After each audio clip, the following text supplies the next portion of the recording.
And good evening, everyone, and welcome to the OCULUS Clinical Webinar Series. My name is Dr. Bill Tulos, Chief Medical Officer at OCULUS, and I'm really excited tonight to have our guest speaker, Dr. Jamie Kuzniar. The title of our presentation is Design Smarter, Specialty Lenses Designed with the OCULUS Keratograph 5M. A little bit of housekeeping for tonight. If you have questions, please place them in the chat. At the end of our presentation, we'll do the best to get to all of our questions. If we can't get to them all, we'll try to answer them via email. Dr. Jamie Kuzniar is the founder of Elevate Eye Care and Eyewear. She earned her Doctor of Optometry from the Michigan College of Optometry at Ferris State University and completed a corneal disease and contact lens residency at Indiana University. She specializes in fitting gas permeable and scleral contact lenses, myopia management, orthokeratology design, and dry eye. Dr. Kuzniar has garnered numerous awards, including the Clinical Excellence in Gas Permeable Contact Lens Award, and is recognized as one of Newsweek's top 25 eye doctors in America for 3 consecutive years. She's a fellow of the Scleral Lens Society and the American Academy of Optometry, as well as an advisory board member for the GPLI. She lectures nationally on specialty contact lenses, dry eye, and keratoconus. And with no further ado, Jamie, take it away. Thanks, Bill. Hi, everyone. Thanks for joining me this evening on a Wednesday night, which is very cold here in Michigan. So hopefully all of you are in a better climate than I am. And also I have to say, go Hoosiers, because, hey, for the first time, in my life, IU won the national championship. So my alma mater. So shout out if anyone else is an IU grad. So we're here to talk about the keratographs, which I've actually had a keratograph and I've used a keratograph in my practice, my previous practice, now for about 10 years. So when I first opened my practice, which was a cold start 3.5 years ago now, when I was picking out what equipment to have, the keratograph was definitely the first on my list, because one, I was familiar with it, and two, because it's just such a good jack of all trades. So hopefully some of you on here either have a keratograph, or if you're thinking about, looking at a new topographer, we'll kind of talk about, why I chose that for my cold start. So we'll talk a little bit about the basics of that. We'll look at some tips on how to get the best baseline maps, especially when you're looking at designing a contact lens for a patient. But we're also going to talk a little bit about wave lenses and how that works, integrates with the keratograph as well. So we'll talk a little bit about NightLens, which is the ortho-K lens from Wave, and CorneaLens, which is sometimes I feel like a little bit less talked about lens, which is actually a free-form corneal gas perm. We'll also talk a little bit about imaging for either the fit or for taking some measurements of your lenses as well. So you'll see some really great images and videos that I've taken on my keratograph that's helped a lot, either with assessing the lens myself or speaking with consultation, which is always really tricky sometimes, either with your slit lamp camera or if you don't have access to one. I've even talked to practices that have a keratograph and don't even realize that there's an amazing camera and video features on the tool that they already have in their office. So we'll kind of go over that a little bit too. So looking at growing your specialty contact lens practice. So for me, specialty lenses is the heart of my cold start, the heart of my practice. If I wasn't doing specialty lenses, I wouldn't be nearly as successful as I am right now. And some of the things you think about when you're setting yourself apart, when you want to jump into specialty lenses, is offering something different to your patients that maybe everyone else in town doesn't have. When I opened my cold start, that's when I actually brought in wave lenses, which was a way to do higher customizations for patients that I couldn't do before. So whether that be, higher ortho-K lenses, higher outside of that -4, -5 range. So you can go even higher minus, you can go do higher astigmatism, higher still patients. Using CorneaLens, which is more of that free-form gas perm, which I have a really cool case that I'm going to show you as well. And it also just sets yourself apart when you're talking to a patient as to, why would I want to start my kid in ortho-K with you versus somebody else down the road? Or how are you going to design a gas perm lens, different than every other doctor the last 40, 50 years that I've seen. So Wave is actually a software-based contact lens design system. So it integrates with a lot of different devices and integrates with both the Keratograph and the Pentacam if you have one of those. But it really just makes a custom GP experience. So we'll go over what that kind of looks like a little bit. There is a little bit sometimes of a learning curve, but honestly, the presets and the templates and everything work really, really well for that first lens success. And it's cool to actually show the patients what exactly you're doing, that you're designing a lens exactly for them based on their topography. It's not just based on, auto Ks and RX. It's truly based on all the measurements that your instrument is taking. So a little bit about the Keratograph 5M. So there's an image there of what you're looking at. So it is a placido disc topographer. So it does a few different features. It does have, it does use white light to look at your general topography, but it also does really cool dry eye assessments as well, which we're not going to talk about on this webinar. I have a few other ones if you ever want to look at those. I think they're on the YouTube for OCULUS.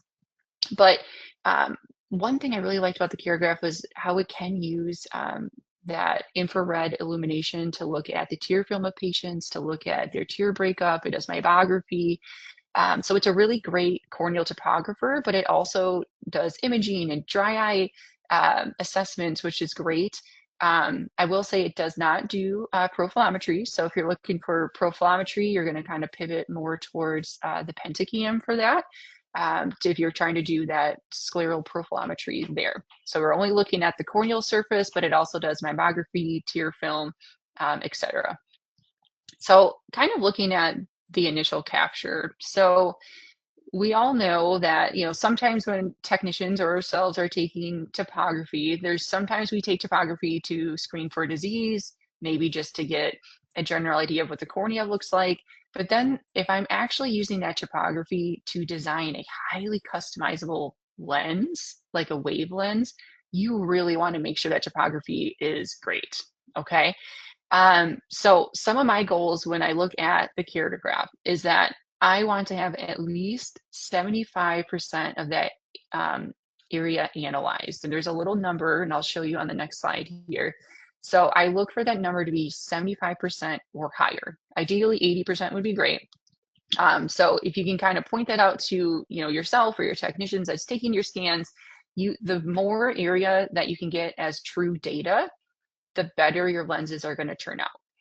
Sometimes if a lot of the map is being hidden, like in the picture that you can see there where the arrows are, you can see in the bottom right, the map is actually not being analyzed there because that's actually a shadow from the patient's nose. And then on the top, you can see that the eyelid and lashes are actually blocking a lot of the data up there. So if I was trying to design a very freeform custom lens, that data out there is going to be extrapolated. So sometimes that first lens that you're trying to fit with the software is not going to be perfect just because you don't have the exact data there. The other thing I look at too is you try to get as crisp of Myers as you can. Obviously, when a patient has a really irregular cornea, that's not always possible. But for someone that is, maybe you're doing ortho K, those Myers should be very crisp, clear. You can kind of see it also in the image where they're starting to kind of break up here. So sometimes if the tear film isn't very stable and you're having evaporation, that can cause your map to look a little funny as well. So you want to make sure you have nice crisp Myers without the shadows from the nose and lashes if possible. And I always take multiple images. So I tell my technician to take at least 5 per eye, especially if we're going to be doing ortho K. When you're doing ortho K, that baseline map is everything because once you dispense that lens and they start sleeping in the lens overnight, it's hard to get back to that unless they wash back out again. So that baseline map is going to be very key over years of treatment for that patient to do comparison maps. So it's a lot easier to take a bunch of images and select the best one versus having only one to work with, and then the patient leaves and you go to design your lens and it's like, oh darn it, this image is not very good. They either need to come back or that first lens might not be wonderful. And sometimes too, if a patient's already wearing a gas perm lens and their cornea is warped, so maybe they're wearing a GP where it's excessively flat, anything excessively tight, sometimes that cornea can be warped from that. So just kind of keep that in mind as well, that they might have to wash out of those lenses if possible to get the best maps to design off of. Some considerations for wave that I've learned along the way the last few years is a lot of times, at least this is a call that I see, is when I'm using the Keratograph, I tend to have to add a little bit more edge lift on my lenses than when I'm using the Pentacam. So I do have a Pentacam now. I've had it for a year, almost a year. Okay, so now I have a Keratograph and a Pentacam. If you get both of them, Oculus puts them on like a really super cool table and they share one computer. It's amazing. Um, but one thing I found is, the Pentacam does a full limbal to limbal coverage, okay, because of the nature of how it works. The Keratograph, because it's using that placido disc, a lot of times if you're designing a larger corneal gas perm lens, sometimes that data might be extrapolated. What I found is that when I'm designing a wave lens, so either a corneal lens or a night lens, I'm adding a little bit more edge lift versus when I'm doing the Pentacam. So for my just standard that I set up, and you can set your own presets on wave, which is really cool, is I increase the edge lift for my night lens to be 30 microns, and I put my corneal lens to be 40. Okay. I just learned that along the way when I first started using the presets a lot. My lenses were looking a little tight. And then once I was chatting with everybody at Oculus, we're like, well, that kind of makes sense, right? Because the Keratograph doesn't have that true data way out at the limbus there. So when I made those adjustments, the lenses turned out a lot better and beautifully. So that's just my kind of little pearl that I've learned along the way. But mostly when you're doing those larger diameter GP lenses, if you're doing kind of more of a standard size, not as big of a deal. But if you're doing some of those larger GP lenses, especially a night lens, because when I'm designing a night lens, I want my diameter of that to be about 90 to 95% of the HVID. So that's a pretty large lens, right? So that's always my goal. Here's my presets that I personally use for night lens. So you can name it. So for myself, I named it, myopia management elevate. So I know that's my standard for patients. The only thing I usually change is the overall lens diameter based on the patient's HVID. So I just calculate that. One other little preset I adjust as well is that I want the IC to be about 0.6 larger than the back optic zone. Usually if I'm doing myopia management, depending on the patient's age and prescription, I'll start at a 5.5, okay? If it's an older person, maybe an adult that I'm not worried about that smaller treatment zone, I can adjust that to be a little bit bigger or smaller if I'm really wanting to get more control in for the patient as well. One thing I also like to call out too is just to kind of keep an eye on that center thickness. I personally will put the center thickness at 0.25. Sometimes as you're making changes in the system, that lens thickness might get a little thin. And I just don't want my patients breaking their lenses, especially because a lot of times night lenses are being handled by children, right? So it's still plenty of a thin lens at 0.25. It just kind of gives it a little more strength to it, I feel like, versus if it goes a little smaller than that, okay? Again, my edge lift, my standard, what I found with my personal Keratograph is that I like to set it at 30 microns. I feel like that gives it a little bit better fit for my patient. And what I like to do too is check on what's called prism if I'm using a freeform lens. I've heard speakers say both ways, use prism, don't use prism. Basically what prism is doing, if it's a freeform lens, is just making it so it's weighted and that freeform design kind of locks in exactly where you want it to.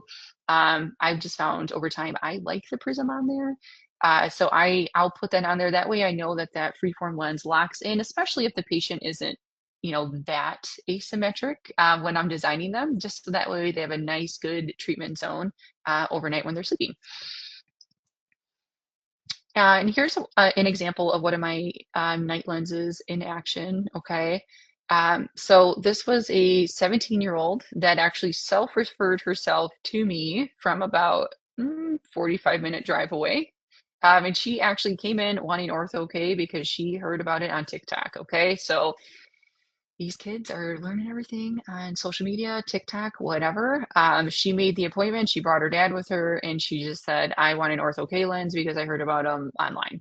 Okay. She had never even worn soft lenses before. She just, in her mind, was like, this is the modality I want. She was only wearing her glasses intermittently at school. So she actually came in without them. She had them like in a case, but she wasn't wearing them. Her manifest refraction was a minus 650 and a minus 675 with astigmatism. Um, that kind of blew my mind. And then I, asked for her glasses she was kind of like hidden in her case, and I read them, and that's what her prescription has been. But she just really hated wearing glasses and hated how thick her glasses were, and just said she would put them on as needed at school to see whatever she needed, which is crazy because I'm a -7 myself, and I just can't imagine intermittently wearing my glasses when you're 17. So she was just really motivated to be glasses free. She was too young to have LASIK, and so we went for it. Okay, so this is one of those patients where this is a higher minus patient where I wouldn't want to just use a standard ortho K lens. There's just a lot more treatment that needs to be done here. So a couple things I always look at first. The one arrow on the left is looking at her overall HVID, which kind of helps me to determine her overall diameter I'm going to pick. And then the other arrow I'm pointing to at the bottom, and I'm going to look really close, 79%. So that on the bottom right, that is that percentage map that you're looking at. So remember how before I said my goal if I'm designing the lens on wave is to have at least 75% there. So she's at a 79%. So I took a bunch of maps. I ended up picking this one because it had the highest percentage. Of course, there is that little sliver, where her nose is, a little bit of eyelashes in there. It's never going to be 100% perfect, especially if you're having a younger person do these maps. But pretty good. So that's a really good clean map to start with. Pretty average looking auto case. So this is what a lens looks like when you plug in all those cool presets that I already had on there, along with her refraction. It spits out this wonderful, beautiful lens. Okay. So what I did is I started out with a little bit larger of an optic zone compared to my typical myopia management one. So I actually started out with a 5.7 optic zone, which you kind of see on that arrow there. So it's something I kind of adjusted outside of my normal preset. She still is young. I am still concerned with her progression of her myopia being a high myope, but also I am considering the fact that she is driving, right? We want to have good vision. We don't want to have a lot of glare. So didn't do a super small treatment zone, but not a full like large, 6 or larger that I would typically do with an adult to start out with right away. So when you're looking at this, you can definitely see she's got a pretty large return zone. She has a lot of, there's a lot of treatment that needs to be done. So this kind of started out, and if you look at her edge lift and you're looking all the way down here at this tear film. So when I'm looking at, I'm not sure if you can see my cursor, but this is kind of the if predicted like tear reservoir, I guess you could say. So I started out having her actually just below 30 microns of edge lift, and I just kind of called it out because of showing how her lens is going to look next. These maps are really cool here too. I usually highlight this fluorescein map, and then you can adjust the fluorescein. It's kind of like a predicted, like what it will look like on the eye when the patient comes in. And then like their baseline topography there. So a pretty, standard looking lens for her. She didn't have too much asymmetry or toricity within her cornea. So there's a right, there's a left, both look pretty similar. Here's the lenses on the eye. These images were not taken with a Keratograph. These were taken with my slit lamp camera, which is not very strong at fluorescein images, but for an ortho K patient, a lot of times I just grab that image right off of the slit lamp camera, especially when it's their first dispense day and they're maybe not super comfortable with the lenses on the eye. So what I'm seeing mostly is the lenses are pretty centered. The right one might be a little decentered. Sometimes it's hard to tell when their eyes are open just because that's not going to be the natural state of when they're laying down with their eyes closed versus sitting up and gravity is kind of pulling that lens down. So overall, look okay. Might be a little minimal edge lift, but I said, let's dispense them and see what's going on. So a lot of times my protocol is, especially with these higher myopes that are older, is I'll actually dispense the lenses on a Friday and have them follow up on Monday. I do that because if she's like a -650, I already know from doing ortho K myself when I was in grad school, by day one, she'll be 50-ish% corrected, and it's kind of blurry the next day. So sometimes it's difficult to have to go into high school, especially if they're taking tests or what have you. So I like them to take the lenses over the weekend. They're not rushed with, the morning hustle and bustle of taking the lenses out, putting them in on a school night. So I have them wear them over the weekend, and then I have them follow up on Monday. So by Monday, she was actually already to 20/30 and 20/40, which I think is pretty good considering how high her prescription was. So you can see her treatment maps there. Nice, treatment zones, a little small, okay, which is not surprising considering, how high her prescription was. Her manifest was a -150. Great. I think this is wonderful for it only being a couple night wear. We're going to keep going with everything. The other nice thing I like about the Keratograph software is it does these really great comparisons. So I'll put my baseline map on exam A, which is on the top, and then exam B will be whatever today's map is. Okay, so that was her, post-wear map, and you can change it from a tangential curves. You can do refractive and actually measure like how much diopters of treatment are you getting. So when I do that comparison map, like that looks great. I'm super happy with it. Especially for being a couple days. I did a week and a half follow-up, so about 10 days. She said the vision was lasting longer throughout the day, but she was still noticing some blur and some glare, especially at nighttime. And she kind of hit that plateau at 20/30-ish. So she got a little better over the past like week or so, but she was kind of stuck at that 20/30, okay? Which not super great, especially for someone that's driving. And again, the thing I didn't love also is she did have that little bit of minimal edge lift. Okay. So she had a little bit of a smaller undertreated area. Okay. So I wanted to make an adjustment to both increase the optic zone size, especially for nighttime driving for her, increase the edge lift just to make the lenses a little bit more comfortable. And she needed a little more treatment. So I wanted to decrease the return zone. Okay. She could see well with the lenses on, so she could see 20/20 with the lenses on. So that's how I knew you don't need to flatten the base curve. So whenever we're doing ortho-K, and if the patient can see a great 20/20 with lenses on, that tells me the base curve is correct. They just don't have enough treatment. Okay. So these are some of the cool modifications that you can do. So if you look at the top left, you can change her return zone. So you can make it, you can decrease it, you can increase it, you can actually say how many microns you want to change it. You can change it just in one quadrant or meridian. So maybe you're trying to make it like a toric lens. So that's pretty cool.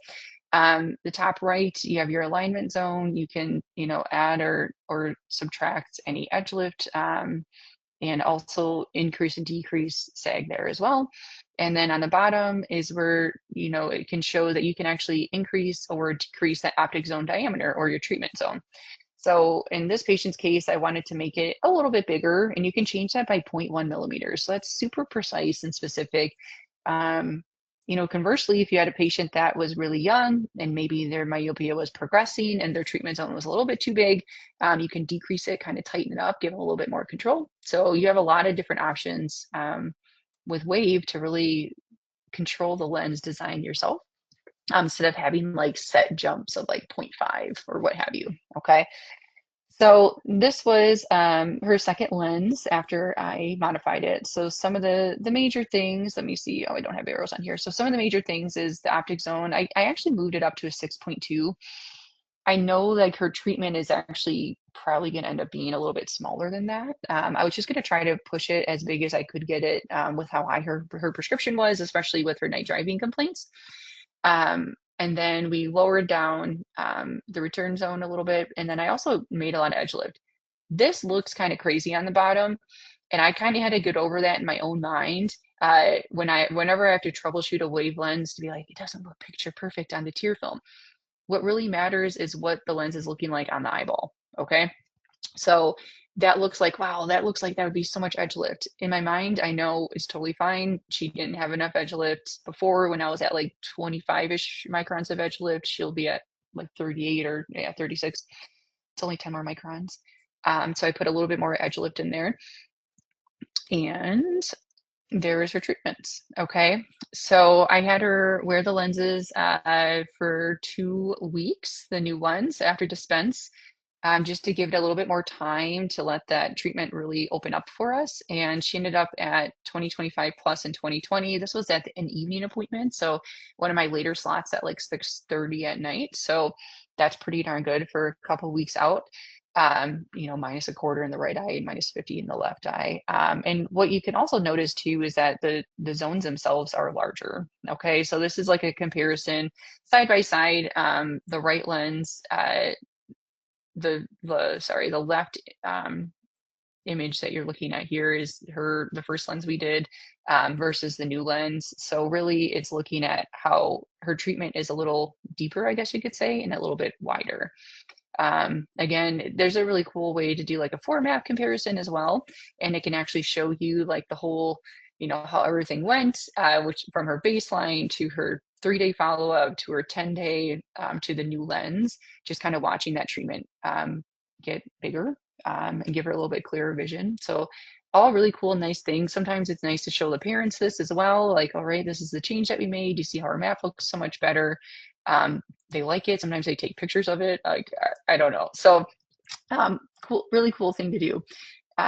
Great like patient education, parent education maps. They always want to see their maps with me. But again, not super complex of a fit. And there is a lot of just really nuanced things, little modifications that we can make. And if it seems like a lot, you can always ask consultation. I bug consultation a lot, especially when I was first starting to say like, hey, like what's the best way to troubleshoot this lens? And it's really a little change goes a long way for NightLens. But again, NightLens really gives you the ability to treat those patients that would otherwise you know, not be treated with ortho-K, especially those higher prescriptions, higher still patients. All right, I'm going to take a sip of water here before we jump into CorneaLens. So moving on to CorneaLens, this was a really interesting patient that came in. He had a history of RK in both eyes, also with a PKP in the right eye, but he also had issues with pukes. So he kind of had a lot going on with his cornea. Manifest refraction, and yes, those signs are correct. He was very myopic in the right eye after his transplant, very hyperopic in the left eye after just having the RK. So in glasses, if this was, you know, maybe insurance company looking at it saying, wow, he can see great out of those glasses, you know, if only we have 9 doctors of anti-ISO, right? So refractively, like each eye individually in glasses could see pretty darn well. When I first met him, he, you know, his glasses that he actually would wear as a backup or come in with, was just, you know, correcting the left eye and the right eye was kind of like a balance lens just to make them wearable for when he wasn't wearing his contacts. So he can't wear his full prescription in glasses. He was already wearing gas perm lenses that were just kind of, I guess, you know, not as custom of a lens. And he was functioning, but he just felt like they were not as comfortable as he wanted. Previously, you know, what I actually tried to do first was I tried to put him in a scleral lens, but he was getting a lot of edema secondary to his fuchs. So his cornea just couldn't deal with the scleral. Even within a matter of a few hours, he would notice his vision would get a little bit cloudy. Even when I tried to do, like, his cornea actually isn't super, you know, crazy irregular. I even tried to do like a custom soft lens on him, and even just wearing a soft lens, he would swell up a little bit. So corneal gas perms was the healthiest, best option for him. Looking at his maps, so these are some of his axial maps. The top one is his right eye. You can see how he's a transplant. He's got a few sutures still intact there. So a little, you know, elevation difference. The left eye, not the cleanest map because we had to take his current lens off to take the map. So not a super clean map, but you can tell it's just a lot more of that like reverse geometry shape to it. So here is videos of his lenses. And I'm gonna try to play these videos. Okay. These videos are really good. They were taken on my Keratograph. Okay. The Keratograph takes such good fluorescein videos, and these are really cool to, you know, send a consultation if you need to take a look at and kind of review later for your patients. But again, what you're kind of seeing, and let me see if I can start these over again. So with his left eye, you can see like the lens literally wasn't moving. So he's like, my left lens is great. Like it's so comfortable. Like it doesn't even move on his cornea, right? He could see fine. it literally was just stuck there. So I didn't like that. Not super healthy. The right eye, he was in like a post-graft like rose K lens. Okay, it was just moving around more than he wanted, a little bit decentered. Again, functioning, but just kind of, asking can we do better? And sometimes it's almost easier for patients if you can just throw one of those sclerals on. I get it, because you can just vault over all these weird cornea things. But he, just for the health of his eye, he needed to stay in a gas burn. Okay. So I did a corneal lens, which is something I feel like is super underutilized for patients that need to stay in a corneal gas perm. So what you can see is basically they took the maps of his eyes, looking at the entire elevation difference. Let's see, the top one is his graft, his transplant. Okay. And really it kind of fills in all of the, abnormalities of a graft. And I was talking to my student about this today, actually kind of going over some of these images. And in school you learn about fitting a GP on a graft, and that's all great. But most of the time those fits are not going to be textbook. Every single graft is different. Sometimes they're tilted more than others. Sometimes there's still sutures in them. It's never going to be perfect. Okay. But when you do corneal lens, the cool thing is it can kind of take into those nuances of each individual graft and try to make it as perfect as it can. The bottom left is the kind of that more just classic, reverse geometry shape that you get with RK. So you can see that, in theory, what his tear film will look like with the lens on. So here are his beautiful cornea lenses. And it's just, I wish these were videos, but there's pictures. But look at that lens on the right. Like, that's crazy that that's over a graft. It just really smoothed out that whole tear film to give you a nice, like, centered, aligned fit for the patient. The other cool thing that you're noticing too is you can see these little hash marks. These hash marks are super important if you do need to troubleshoot a cornea lens, because you can make changes by the quadrant or even in between quadrants. So as long as you can look at, looking at this nasal quadrant here, you can say, all right, I need to make an adjustment to the edge here, or I need to change, the base curve in the whole center. So there's a lot of adjustments you can make just by looking at the alignment. And of course, we loosened up that left eye so it wasn't suction cupped to his eyeball. I did go a little bit larger with the diameter. I tend to go a little bit larger with the diameter of corneal lenses, and people really like that a lot as far as comfort. And again, we just have a nice, good, you can see, just tell that he has nice like fluorescein exchange under that, even without it being a video. And he does a monovision setup because his eyes already kind of are such an extreme, monovision, I guess, without his glasses on. So he's actually 20/20 distance, 20/25 near. He does great. He drives back to see me to get these corneal lenses for since I opened. So this is his 4th year in. A couple weeks ago when I saw him, he's since like retired to Ohio. He'll still drive back to Metro Detroit to get his lenses because he's like, no one's ever going to be able to make these like you do.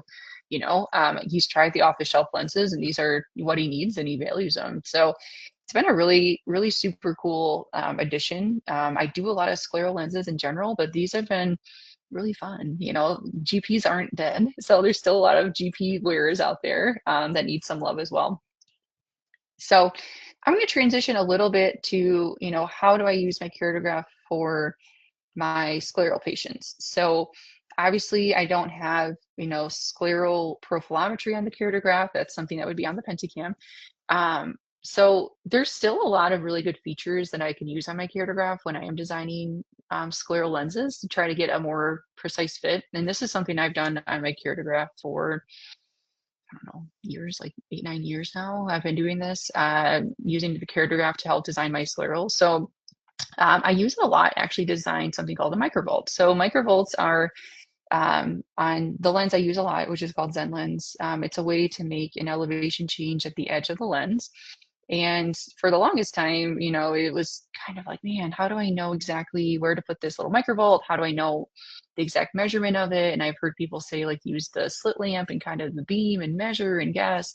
But the best way that I like to do it is actually to use the camera feature on the Keratograph and physically measure. So what you can see in that picture on the right is I just have a diagnostic lens on that patient's eye, and I'm physically measuring how big that pinguecula is there that we're landing on. And I can actually measure the exact rotation, location of it with all the measurement tools on the Keratograph. And I can design, a custom lens with my lab to do something called a microvault. So in the middle picture, there's actually a little ridge in that lens where it's not crashing onto the pinguecula and inflaming it anymore. So what that looks like is that, when I hold the lens up with that plunger, it's like a little divot in the lens to kind of go over any type of abnormality for the patient. So this has been a kind of cool thing. Here's a case example. So this was a patient that I saw at my practice that was referred from my, local refractive ophthalmologist because he was having ectasia. And he came in asking for more LASIK, and my surgeon is a really good surgeon that I work with, and he said, you don't need more surgery, you need a lens. So sends him over. He gets a lot. I actually get a lot of referrals from this refractive center because for some reason when somebody has bad LASIK, their answer is more LASIK with a different surgeon. They just want it fixed more, right? So he wasn't really happy with his LASIK outcome. He was best correcting his glasses like 2030, 2050-ish. So here's his baseline maps. The main thing I'm looking at is the overall shape of his eye. I'm measuring his HVID to figure out what is a good starting parameter for his lenses. And we're putting a lens on. Honestly, a pretty straightforward fit. Like his eye itself wasn't that irregular, except for these little pesky pingueculas. And believe it or not, even in Michigan, we have pingueculas, even though we never see the sun and it's so cloudy here. So sometimes we have UV, sometimes. So yes, I do have some patients that still have pingueculas. So I could tell immediately when I put the diagnostic lenses on that this was going to be a problem. Okay. And you can do one of two things. You can either ignore this problem, order the lens, dispense the lens, and then either have the patient drop out because it turns their eye red or it's uncomfortable, or you can get ahead of the problem. And I choose just to get ahead of the problem. Okay. So even with the diagnostic lens, I took some images of these pingueculas and I told the patient, we're going to design a little custom lens here because of these areas. If you wear this lens for hours, it's going to make that spot towards the inner part of your eye, it's going to turn all red. And it's not going to make you super happy. Sometimes too, it can cause a lot of excessive tear exchange there because the lens is, hitting the pinguecula and then you're getting all this other tear exchange around the pinguecula and a bunch of debris and junk is getting in there and they're not happy. So I said, let's just design around this right away. I kind of showed it to him so that way he knew exactly what we were doing. It just takes one simple picture. Like I just walk him across the hall, take an image of whatever lesion that you're trying to go over. So it was a pretty tiny pinguecula. It's pretty tall though. So I took an image and then these are all built into the Keratograph software. So I measured, exactly how big of a lesion do they have. And for here is like 1.5 millimeters, not really big on the one eye. And you can actually put in like a little rotation clock on there. So you can actually see, what clock hour is that lesion sitting at compared to the rotation of the lens toricity, okay? Because you can always measure this with the slit lamp and looking at it like you would, to do LARS. But I like to actually just put this on here and take an image of it. That way I can get super, super precise. So kind of the resulting lens for this patient, you can see, and it's a little hard to see if you're not used to looking at microvolts, but you get these like 3 little dots here that show you exactly where that ripple is. And for this patient, the lens just kind of glides right over that pinguecula without crashing down on it and compressing it. And it's really comfortable for him. And he has those in both eyes. The patient was able to get to 2020 and 2025 without having any type of issues with fit, wear, comfort, etc. In my microvolt patients, they love this. Like I have people that come back to me. They will move away. They will see someone hours away. They will fit them in a lens that's not as custom, that either doesn't have this area to it. And all of a sudden they're like, I don't know. I went to this new doctor and my eyes just keep turning red with every single lens that they make, right? And they will come back and we'll make another lens. And a lot of times once you get this fit down, and this was pretty easy, it doesn't change, So it just kind of sets you apart from everybody else kind of in the area doing the standard, right? So whether that be you're doing, maybe more custom features on whatever lens manufacturer you use now, or maybe you're doing wave lenses. It's just making a more customized experience for your patient and kind of setting yourself apart. And all the things I showed you today are not, they seem complex, but they're really not. Okay. Like a lot of it is the software is incredible. It'll help guide you along the way. Taking a lot of photos and images and working with the lab is super helpful as well. But it just helps with like patient retention. Here's a couple more examples of, imaging with a Keratograph. I mean, even like the fluorescein images are great. Like you can see very clearly just the detail, even just looking at like a serial number on the lens. A lot of times too, I'll use it to document if there's something suspicious that I'm looking at. Like if I ever have a patient with a lot of crazy neo, especially before I do a lens fit, I like to document what their cornea looks like before I go down the path of doing a lens fit. So I always document all my graphs because I want to remember exactly what did that graph look like, especially if there's little areas that I'm kind of concerned with. Little areas, that I'm questioning at the graft host junction, I like to have those baseline images to reference back for years. And it can give you really, really good detail. So yeah, both of these were just taken on my Keratograph. I just really wanted to get, okay, what's going on with these blood vessels? I'm going to really just document this as we go through your fitting process to make sure nothing's changing at all. So it's a super great anterior segment camera, and you can bill for these images, by the way. You can bill for an anterior segment photo with it. So not only topography, it does one other code at least that you can measure with the Keratograph. So in conclusion, just remember, the Keratograph is placido disc, so that tear film stability is super important, trying to get those lids and lashes up out of the way as best as possible to get your best map. Take a bunch of maps, especially if you're going to use those maps to design anything like a freeform lens. More maps, the better. That way, if, the better the map, the better the outcome. Or garbage in, garbage out, as they'll also say too. If it's a crappy map, you're going to get a crappy lens. So more maps, the better. Kind of hone in your own presets as you start to see more of your wave patients. That's something that I did, especially my first year of doing wave and, looking at your nuances of your instrument that you're using. And once you get those presets honed in, it's a lot easier just to click a button, design the lens for the patient, and usually just say, let the software design the first lens and then just kind of troubleshoot as needed. So the software is really good at reading out those maps and designing you a great custom lens. And consultation is there to help as well. So I found them super helpful, especially my first year of using Wave. Like, man, like there's a lot going on these screens. I've never had to design a lens on my own before. And they'll kind of remote in, look at everything, kind of give you some guidance or give you some little tips and pearls. And that way you feel more comfortable doing things along the way yourself.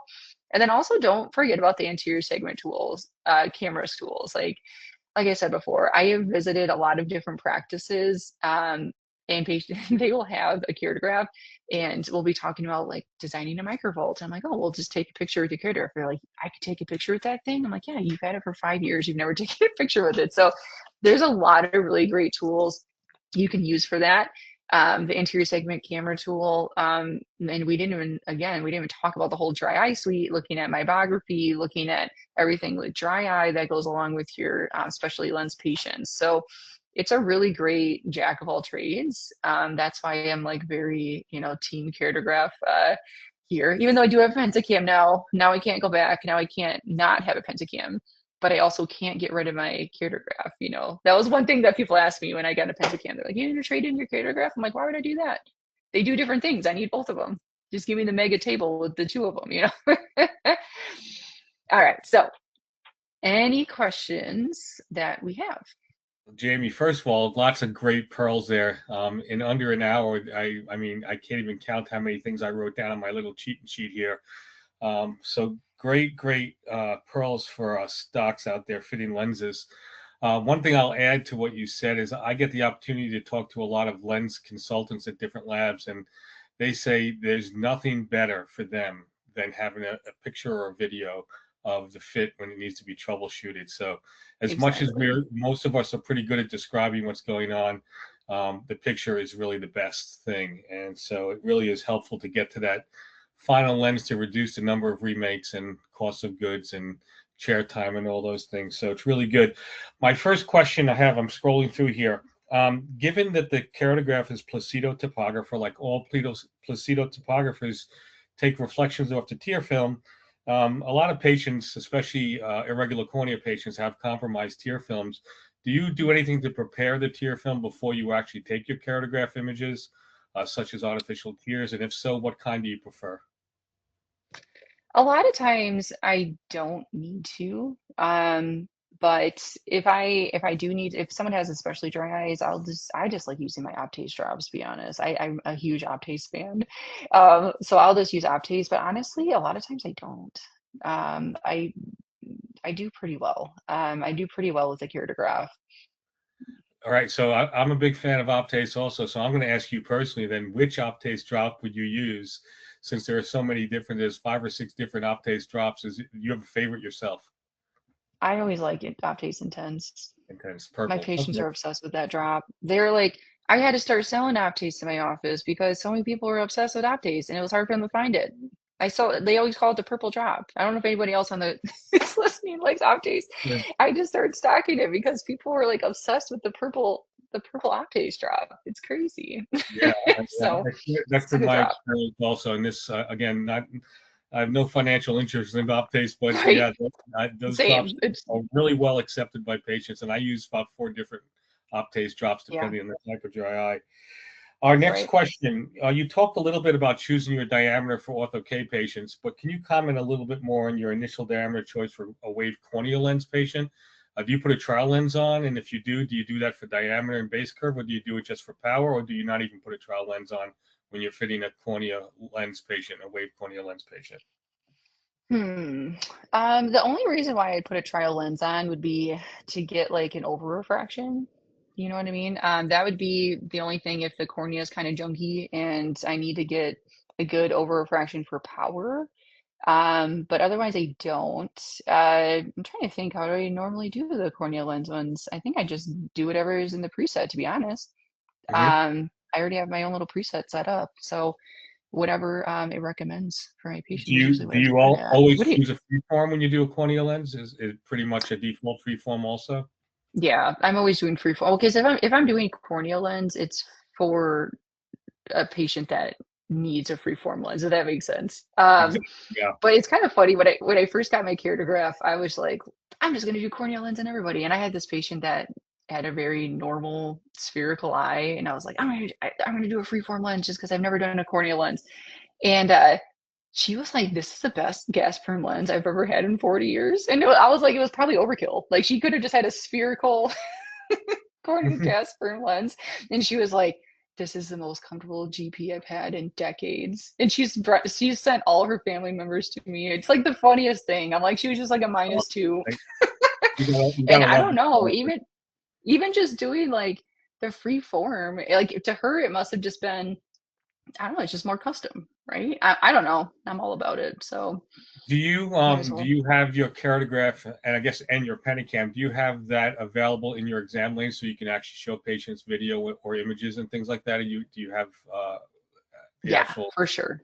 Yeah, I have the viewing screens in the exam lanes, and I also have it in my personal office. That way, like if I'm, talking to consultation, like in my personal office on the phone, I can like pull up my maps. I can pull up, do everything there instead of having to walk over to the machine. That's another hack too that I think a lot of people don't realize is you don't have to walk to the Pentacam or the Keratograph to look at the maps. So you guys are awesome. You just call Oculus and they will just remote in and install the viewing station. And that way I can just pull them up in the exam lanes and I show them like, their ortho maps. I show them their Pentacam maps. I I show them everything. Like patients want to see it all the time.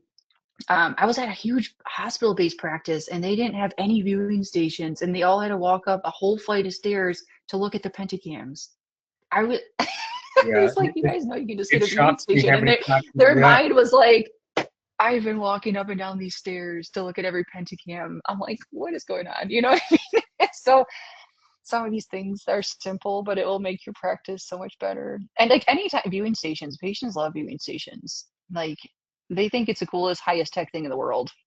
You know, if you just show them exactly what you're doing. And once you have it, you can't live without it. I have Oh found yeah. it. I use it for patient education on every device I use it. It's just so nice to have that right there and show. Patients love a picture says 1,000 words, and they love seeing it Yeah. on really big on a screen too. So Yeah. it's really, Because I know a really lot of people will do like a PDF and they'll save it to like a forum or something, but it's not the same. not the same. It's not the No. same. Like you can't manipulate the maps. You can't, you know, click on things and do the comparisons and like and show them in real time. It's definitely not the same.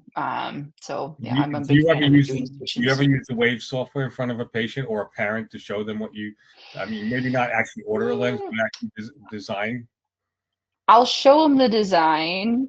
First, I cannot multitask like that. So I feel like if I was trying to design the wavelengths in front of them and the parent was asking me questions, I would probably like mess up my design and like, I don't know, do something But they would like never know.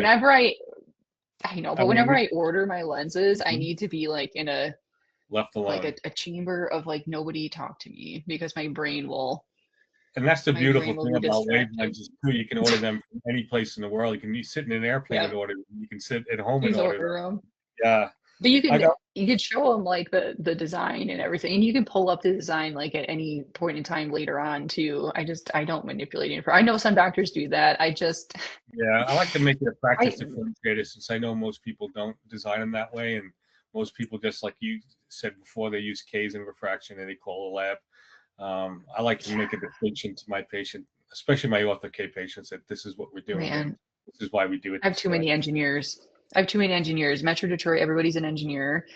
If I pull up that, they're gonna say like, "Oh my gosh, it's like CAD," and they're gonna try to. I'm Then getting it's gonna turn part of into the, like, and they're gonna part of say the like, "I want problem. to design it," and I'm like, "No, it's okay. I've got one That's last enough question. knowledge." Yeah, I got one last question though from me because I was just at GSLS and I saw Chris Sint doing a microvault, a wet lab, showing us how to make microvaults ourselves. Do you do your own microvaults, or do you send them back to the lab You to mean be like done? with a knot, like to Yeah, notch it? yeah, notch it with a Dremel. No, man. I I went to a lab like that last year and I got so excited and I ordered a Dremel tool off of Amazon. And I was like, I told my staff, I'm like, I'm gonna notch my own lenses. And then I immediately tried to do one for a patient. I broke it. No, no. When I work with ZenLens, the microfold is like it's literally designed in their CAD system, so they lathe it for me, and then it's reproducible. Like if someone breaks a lens and I need to ship it 2 hours away, I can just the lab makes it and ships it. Exactly You the know, same way. Yeah. I am not that skilled, and I learned that when these workshops they make it look like it's so easy to notch a lens. It is not easy to notch a lens. I've tried. I've tried to fenestrate a lens. I don't know. I just thought it was so cool because I went to a wet lab last year and I bought the tool and it's fine. I tried it. Yeah, I don't decades need to do ago, I used that. to do all my own modifications, and I got away from that in the last 15 or It's 20 good. years. And I don't think I want to go back there. Like you It's said, good. I'll The have my lab lab. is so good at it. Patients can wait. It's funny. Chris is so good at it, so it was fun to watch someone who is really skilled do it and polish it and make Yeah. it look like it was done as good as any lab can do. So I try anyway, to do that. Yeah, Daddy Fidel is really good at it too. She's awesome. But yeah, yeah, that's what I learned I from guess too. in And some I literally practice, did it. people who fly in and can't really wait for that, it's probably a nice skill to have in your back pocket if you have to have it. But like you said, if you ever have to replace that, you're going to have to do it again, and you're going to have to hope you do it twice the same way. Um, Exactly. so anyway, thank you for sharing your expertise and your pearls tonight. This was awesome. I really enjoyed it, and I think people who watch this are going to get a lot of useful tips to use in their own practice. So I want to thank everyone for coming tonight. And again, look forward to seeing everyone at our next webinar series. Dr. Kuzniar, thank you so much again. And have a great night, everyone. See ya.